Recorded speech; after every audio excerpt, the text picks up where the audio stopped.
Let's focus right now in this segment on sales and marketing. I want to go to an article, a report in Direct Marketing News. It's written by a gentleman by the name of Tim Peterson that talks specifically about the battle, as he calls it, that CMOs face and marketing chiefs face with the deluge of digital social data. And in this article, some very fascinating and interesting statistics from several different reports. But basically, to sum it up, it talks about the fact that in this day and age, and if you're in marketing or sales, you know this, with the advent of social media, you are inundated with all kinds of data, but you are left to interpret what that data is supposed to mean. And most importantly, from a business standpoint, probably to answer your superiors and analyze that data so it makes sense. ROI, where are we spending our money and why, and what is this data telling us? So to get a little deeper into that and to dive into this article, let's bring in the Chief Revenue Officer of the Pulse Network. His name is Colin Bauer. Colin, how you doing, my friend? I'm well, Butch. How are you?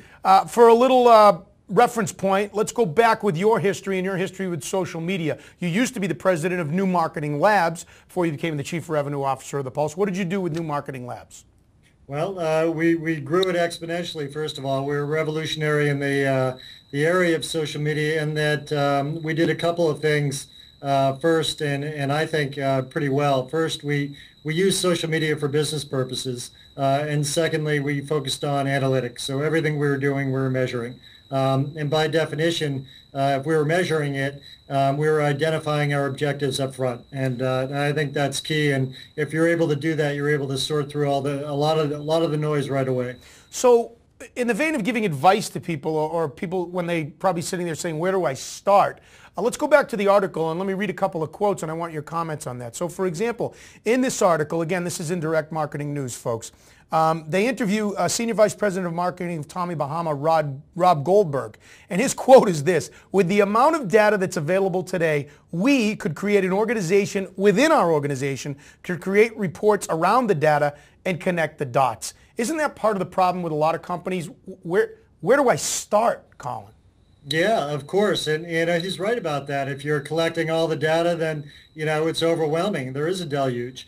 But, what you need to, there's another quote in there, and I forget who said it, but he was talking about keeping your finger on the pulse of the market, and that has to do with sentiment. So, and this gets back to what I was talking about earlier. So, what are your objectives, right? So if you're just interested in protecting your brand, then yes, you're more concerned about sentiment.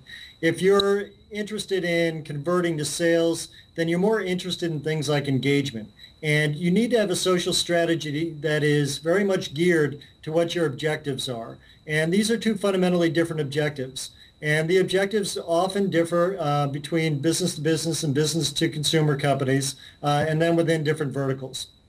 Okay, let's talk about measuring, and when we talk about measuring, it's always return on investment. Let's talk about ROI and using particular social channels. So, for example, I'm a company, I started a Facebook campaign.